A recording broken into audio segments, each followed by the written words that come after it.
We are looking at chapter 6, learning. All right, so when we talk about learning, we're looking at processes that we come to know. How does a turtle who has never been even alive know that they need to crawl across the sand to get to the water? How do they know that when they need to lay eggs, they come out and they lay eggs at the specific beach? The only time they've ever been there is whenever they were born.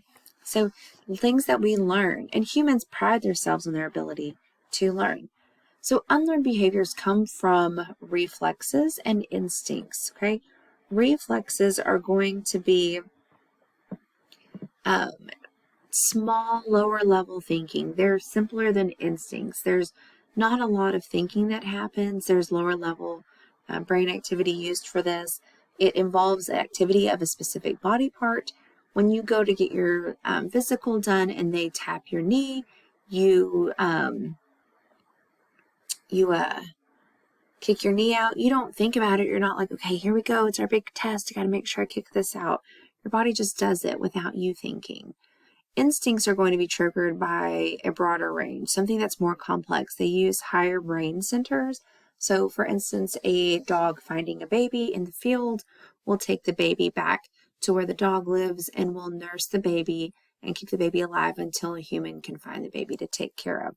That's an instinct, that mother behavior to care for a living thing.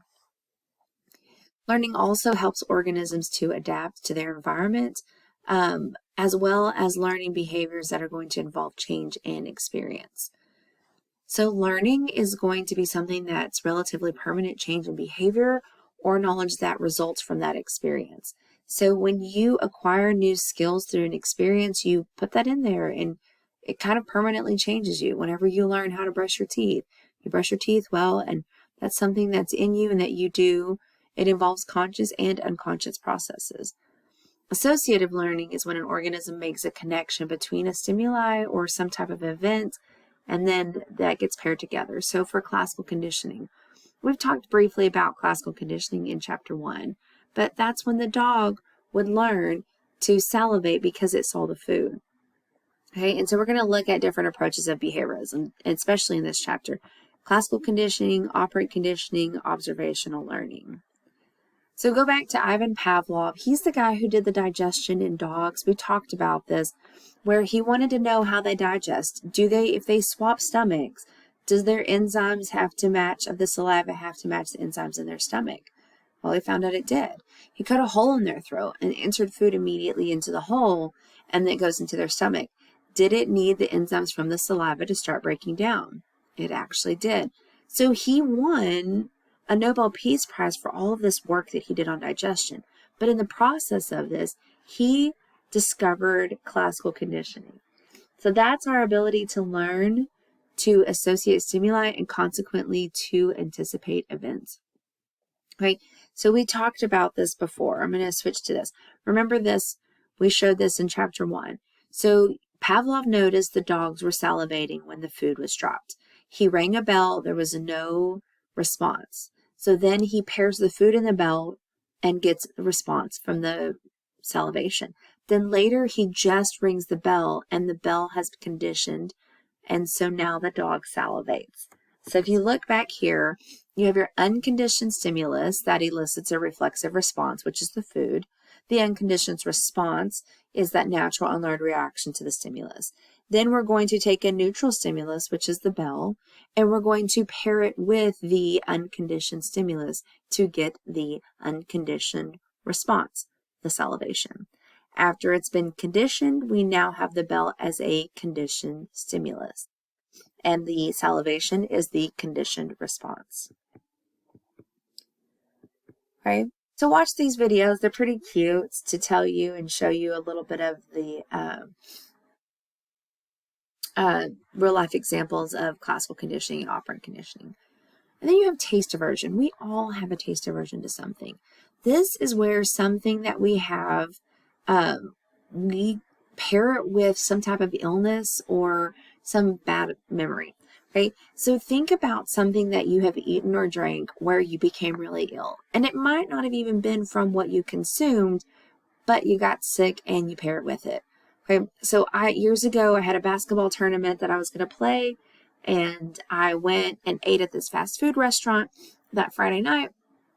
I was super sick in the middle of the night, so I probably ate around 6, was throwing up around 1 a.m., and didn't get to play in my basketball tournament. Now, it could have been that I had food poisoning. It could have been that I just had a stomach bug. It doesn't matter. I don't eat at that institution any longer, okay, because I remember it. It only takes one time for us to be conditioned to not want to eat that again, okay? So, whereas with the dog, it took several times with the bell, taste aversion can take one time and you never want to do anything with it, and it can be hours apart. Substance abuse is also classical conditioning, and if we understand that, we can get a better understanding of substance abuse, okay? The substance use develops triggers. Think about it. Something as simple as smelling a smell reminds you of a person. Well, smelling a smell can remind you of that time that you did drugs or alcohol. And every time you experience that, you have a trigger.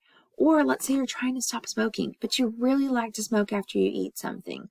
Well, every time you eat, what happens? You have that urge to smoke. But you can't just stop eating. You have to eat. So you have to learn to overcome those triggers and to think different and new thoughts. So we might treat substance use disorder like aversion therapy, or use counter conditioning to identify and change those triggers. Phobias can be conditioned. These are your irrational fears. You're fearful of it for some reason. You've created an irrational fear, and so maybe it's conditioning. Maybe you've been conditioned to be fearful of this. All right, so exposure therapy is also known as flooding. Okay, this is where you take the issue and you present it to them and you expose them to the fear and in the presence of actual harm, and they realize that they can't overcome it. It is unpleasant, but it can teach you to not be so scared. So it'd be kind of like the fear factor attempt. If you're fearful of spiders and I put you in a little coffin thingy and fill you full of spiders, or locked in a room with a bunch of spiders, it may not be comfortable, but you'll get over it. You'll realize that you can survive, okay? It's kind of like jumping into the pool. We're going to flood you with it. Systematic desensitization is going to be where we're going to extinguish the anxiety, but through a little bit more relaxation. So we're going to gradually expose you to it. So we may just talk about spiders today. Maybe tomorrow we will look at pictures of spiders. And then the next meeting we'll look at, talk about spiders, look at pictures, maybe even go to the zoo. Then eventually we'll watch Arachnophobia, and we won't be so scared of spiders. You'll eventually be cured and be able to hold one. Okay, this typically takes a little bit longer than flooding, but it's not as unpleasant. So it's kind of gradually pulling that Band-Aid off or creeping into the pool. So some people like flooding, like let's just get it over with. Some people like systematic desensitization. Okay, so it can be a 4-hour period where you just kind of, there's one video that's really good where this woman's fearful of snakes. She walks in, almost has a heart attack, sees the snake, spends some time with it, talks to the snake, realizes that the snake is not going to attack her as soon as she sees it, and then by the end of 4 hours may be able to hold the snake, but still not necessarily say she loves snakes, but can realize that as soon as she sees one, it's not going to jump and attack her and her die.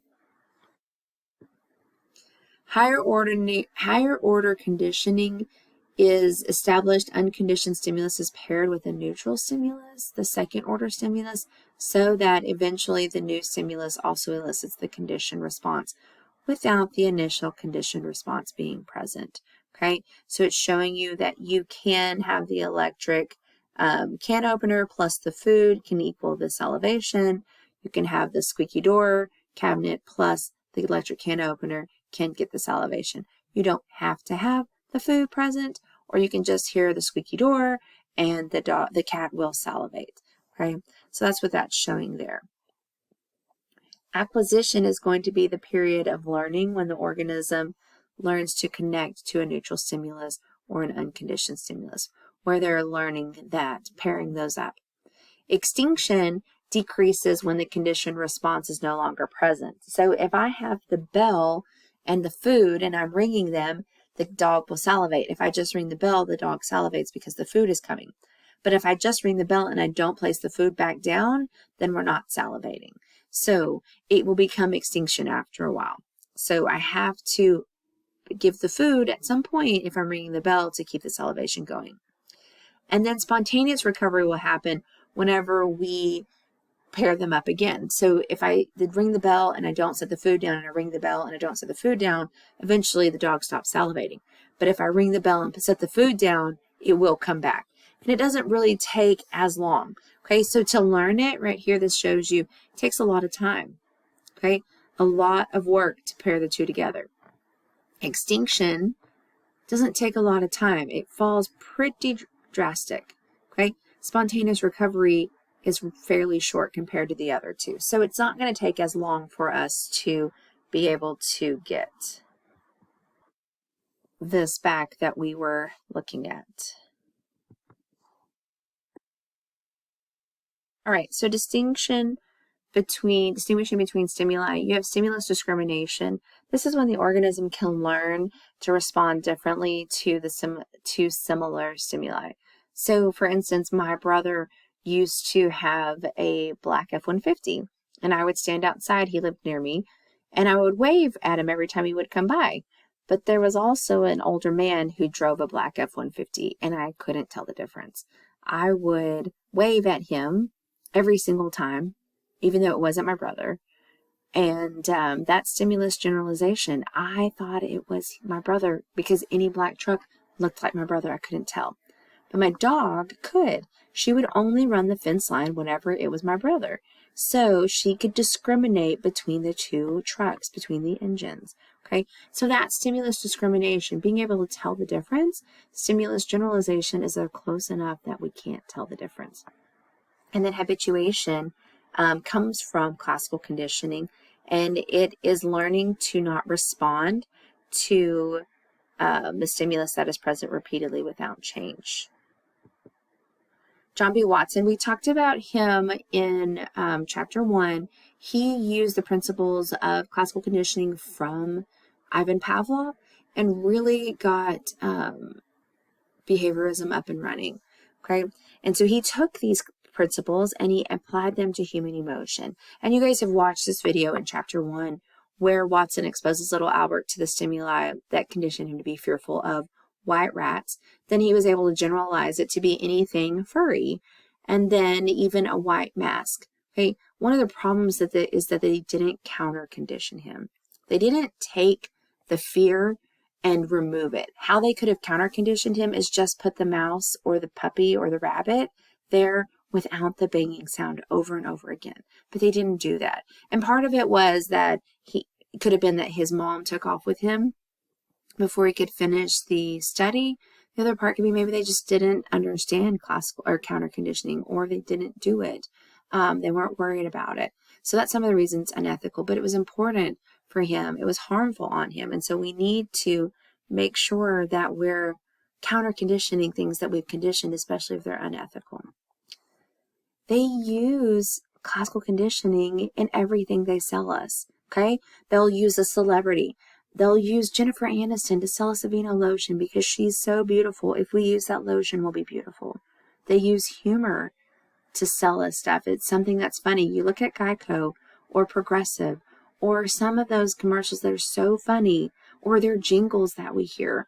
We can hear a jingle and my son will say, oh, we need to get that insurance. It's really important for us. You know, liberty, liberty, liberty. Okay. He knows all the jingles because they make them catchy. Marketing uses classical conditioning. Or they'll use fear. They'll find a way to make us fearful so that we sell a product or we stop buying a product to help with our health.